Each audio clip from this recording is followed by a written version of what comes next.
ఇక సుల్తాన్పూర్లో ప్రజా ఆశీర్వాద సభకు సంబంధించి పూర్తి సమాచారం మా ప్రతినిధి లివిల్ లైవ్ లో అందిస్తారు. లివిల్, సుల్తాన్పూర్లో ప్రజా ఆశీర్వాద సభకు సంబంధించి ఏర్పాట్లు ఎలా ఉన్నాయి, అప్డేట్స్ ఏంటి లివిల్?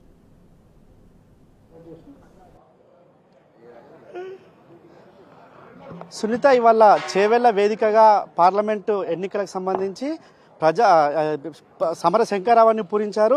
ఇవాళ రెండో సభ పార్లమెంటు లోక్సభ ఎన్నికల నేపథ్యంలో ఇవాళ రెండో సభ మెదక్ ఇటు జైరాబాద్ పార్లమెంటు నియోజకవర్గాలకు సంబంధించి ఆందోళ్ కాన్స్టిట్యూన్సీ సుల్తాన్పూర్ వేదికగా ఇవాళ ప్రజా ఆశీర్వాద సభ సాయంత్రం ప్రారంభం కానీ దీనికి సంబంధించి ఇప్పటికే అన్ని ఏర్పాట్లు పూర్తయి దాదాపు 1,00,000కు పైచిలకు మంది ఈ సభకు హాజరుగా ఉన్నట్టు చెప్తున్నారు. ఇప్పటికే బీఆర్ఎస్ పార్టీ రైతులు ఎదుర్కొంటున్న కష్టాలపై వారి దానికి సంబంధించి మద్దతుగా పోరుబాట పట్టింది. ఇటు రైతాంగానికి సంబంధించి కావచ్చు, ఇటు తాగునీరు లేక అవస్థలు పడుతున్న వారందరి పట్ల ఇప్పటికే బీఆర్ఎస్ పార్టీ రైతు పోరుబాటతో పాటు ప్రజల సమస్యలపై పోరాటం చేస్తుంది. ఈ నేపథ్యంలో ఈ సభ మరింత సక్సెస్ అవుతుంది. ఇప్పటికే ఇది మెదక్ ఇటు జైరాబాద్ రెండు పార్లమెంట్ నియోజకవర్గాలు బీఆర్ఎస్కు అడ్డగా కంచుకోటగా ఉన్నాయి. గత కొన్ని సంవత్సరాల నుంచి కూడా ఖచ్చితంగా ఈసారి కూడా మరోసారి ఈ రెండు లోక్సభ నియోజకవర్గాల్లో బీఆర్ఎస్ జెండా ఎగరేయబోతున్నామన్నట్లు కూడా ఇప్పటికే సమాచారం ఉంది. ఆ నేపథ్యంలో ఈ సభను మరింత సక్సెస్ చేసేందుకు పెద్ద ఎత్తున ఏర్పాటు చేశారు. అయితే మనతో మాట్లాడడానికి బీఆర్ఎస్ సీనియర్ నేత మాజీ కార్పొరేషన్ చైర్మన్ ఎర్రోల శ్రీనివాస్ గారు, ఆయన అడిగి మరింత తెలుసుకున్నాం. చెప్పండి, అసలు ఇవాళ ఈ సభ ఏ విధంగా ఉండబోతుంది, ఈ సభకు ఎంతమంది జనం రానున్నారు? మేము ఈ సభకు అన్ని ఏర్పాట్లు జరిగినాయి హరీషన్న నాయకత్వంలో. ఇటు మెదక్ ఇటు జహీరాబాద్ రెండు పార్లమెంట్ నియోజకవర్గాలకు సంబంధించి, మెదక్ పార్లమెంట్కి సంబంధించి 3 నియోజకవర్గాలు, జహీరాబాద్కు సంబంధించి 3 నియోజకవర్గాలు, 6 నియోజకవర్గాలు ఇక్కడ 1,00,000 మందితో అనుకున్నాం. ఏర్పాట్లన్నీ కూడా చాలా అద్భుతంగా జరిగినాయి. కానీ మేము అనుకున్న దానికంటే కూడా ప్రజలు ఎక్కువ వచ్చేటువంటి అవకాశం ఉంది. ఎందుకనంటే ముఖ్యంగా గతంలో కేసీఆర్ గారు ముఖ్యమంత్రి ఉన్నప్పుడు అన్ని పంటలన్నీ కూడా పచ్చగా ఉండేవి ఈ టైంలో కూడా, ఏప్రిల్ మేలా కూడా. కానీ ఇక్కడ మొత్తానికి కూడా కాళేశ్వరం ఎండబెట్టడం వల్ల, కాళేశ్వరాన్ని మొత్తం ఎండబెట్టి కేసీఆర్ను బదనాం చేయాలి, కేసీఆర్ ప్రభుత్వాన్ని బదనాం చేయాలనేటువంటి ఒక కుట్రతో ఏమైందంటే అసలు వాళ్ళకే డ్యామేజ్ జరిగింది. ఇలా మామూలు చెడపకరా చెడదాం అన్నట్టుగా అయిపోయింది వాళ్ళ పరిస్థితి. ఇలా ఎవరైతే రైతులు వేసుకున్నటువంటి పంటలు ఉన్నాయో ఆ పంటలన్నీ కూడా ఎండిపోయినాయి. ఇలా పల్లెలకు పోతే కాంగ్రెస్ పార్టీ మమ్మల్ని మోసం చేసింది. ఇలా వేసుకున్నటువంటి పంటలకు గిట్టుబాటు ధర ఇస్తామని చెప్పింది, ఇవ్వలేదు. అదనంగా 500 రూపాయలు ఇస్తామని కూడా ఇస్తామని చెప్పింది, ఇప్పటి వరకు ఇవ్వట్లేదు. కనీసం ఎక్కడ కొనుగోలు కేంద్రాలు కూడా పెట్టాలనేటువంటి పరిస్థితులు ఉన్నాయి. ఇలా వానాకాలంలో అట్లే చేసిండ్రు, యాసంగిలో కూడా అట్లే చేస్తూ ఉన్నారు. కాబట్టి మేము ఇలా రైతులము స్వచ్ఛందంగా వస్తామన్నటువంటి భావన ఇలా రైతులకు కనబడతా ఉంది. మొన్న చేవెల్లో జరిగినటువంటి కేసీఆర్ గారి ప్రజా ఆశీర్వాద సభలో కూడా రైతులే స్వచ్ఛందంగా వచ్చిండ్రు. ఈరోజు మెదక్ జహీరాబాద్ పార్లమెంటు ఈ ప్రజా ఆశీర్వాద సభకు కూడా రైతులు కూడా పెద్ద ఎత్తున వస్తూ ఉన్నారు. ఎందుకనంటే వీళ్ళు రైతులను మోసం చేసింది కాంగ్రెస్ పార్టీ. నేను డిసెంబర్ 9వ తారీఖు ప్రమాణ స్వీకారం చేస్తే వెంటనే రుణమాఫీ 2 లక్షలు చేస్తా అని చెప్పిండు. చాలా మీటింగ్లలో ఈ ముఖ్యమంత్రి గారు నేను 2 లక్షలు తెచ్చుకొని నేను రాగానే ఇస్తా అని చెప్పిండు.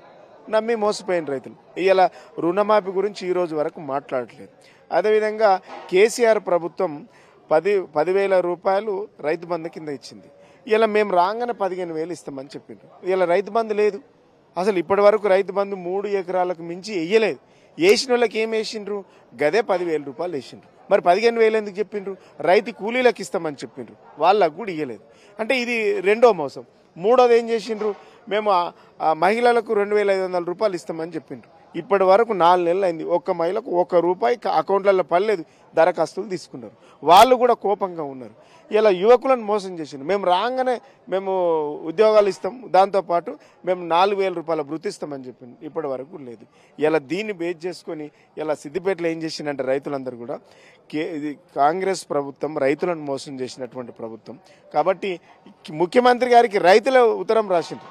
రైతు కార్డు ఉద్యమం జరిగింది. ఇలా పోస్ట్ కార్డు ఉద్యమం జరుగుతూ ఉన్నది.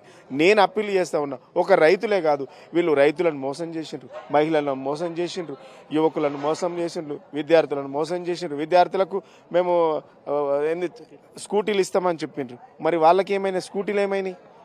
ఇట్లా ఇవన్నీ చెప్పుకుంటూ పోతే ఇవన్నీ ఇది నేనేమంటున్నా ఓన్లీ రైతులే పోస్ట్ కార్డు ఉద్యమం కాదు, మహిళలు 2500 ఇస్తున్నారు వాళ్ళు కూడా పోస్ట్ కార్డు ఉద్యమం చేయాలి.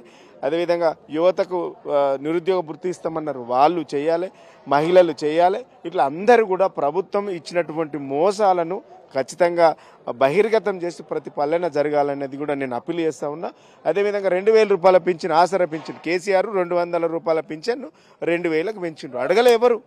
ఇలా మేము అధికారంలోకి వస్తే 3000 క్రమక్రమంగా పెంచుకుంటే 5000 ఇస్తామని చెప్పినాం. ఇలా 4000 ఇస్తామని చెప్పిండ్రు. ఇలా వాళ్ళని కూడా మోసం చేసిండ్రు. ఇట్లా ఎవరైతే మోసపోయినారో ప్రజలు వాళ్ళందరూ కూడా కోపంగా ఉన్నారు. ఇలా వాళ్ళు స్వచ్ఛందంగా వచ్చేటువంటి ఈ మీటింగు డెఫినెట్గా సిద్దిపేట అంటేనే కేసీఆర్, మెదక్ అంటేనే కేసీఆర్, మెదక్ కేసీఆర్ గారి అడ్డ, కేసీఆర్ గారి గడ్డ. ఇది టీఆర్ఎస్ పార్టీ ఆవిర్భావం నుంచి మేమే గెలుస్తా ఉన్నాం. ఇలా జహీరాబాద్ కూడా ఇది మా కంచుకోట. ఇలా అక్కడ కూడా మేమే గెలుస్తా ఉన్నాం. మీరు ఏమైతే భ్రమలు ఉన్నాయో భ్రమలన్నీ తొలగిపోయినాయి. మీకు ఎవరైతే స్ట్రాటజిస్ట్ ఉన్నారో వాళ్ళే చెప్తున్నారు 5కు మించి రావట్లేదని. ఇది కాంగ్రెస్ పార్టీ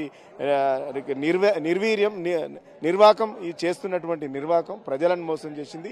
అంతేందుకు రైతులను మోసం చేసింది, ప్రజలను మోసం చేసింది, మహిళలను మోసం చేసింది. లాస్ట్కు అంబేద్కర్ దళితులను మోసం చేస్తూ బాబాసాహెబ్ అంబేద్కర్ విగ్రహాన్ని కూడా అవమానపరిచినటువంటి పార్టీ ప్రభుత్వం ఏదైనా ఉంది అంటే అది కాంగ్రెస్ పార్టీ. మొత్తాన్ని చూసుకున్నట్టయితే వాళ్ళ మరోసారి కూడా గర్జించేందుకు పెద్ద ఎత్తున ఈ మెదక్ పార్లమెంటు నియోజకవర్గం కావచ్చు, జైరాబాద్ పార్లమెంటు సభకు మరి కాసేపట్లో అంటే 4 గంటల ప్రాంతంలో పీఆర్ఎస్ అధినేత కల్వకుంట్ల చంద్రశేఖరరావు రానున్నారు. ఈ సభను విజయవంతం చేసేందుకు రైతులు, ప్రజలు స్వచ్ఛందంగా తరలిరానట్టు కూడా ఎర్రలో శ్రీనివాస్ చెప్పారు. మొత్తాన్ని చూసుకున్నట్టయితే యావత్ తెలంగాణ ప్రజానికం ఎదుర్కొంటున్న సమస్యల పట్ల ఈ వేదిక నుంచి మరోసారి కూడా గర్జించేందుకు సిద్ధంగా ఉన్నట్లు తెలుస్తుంది.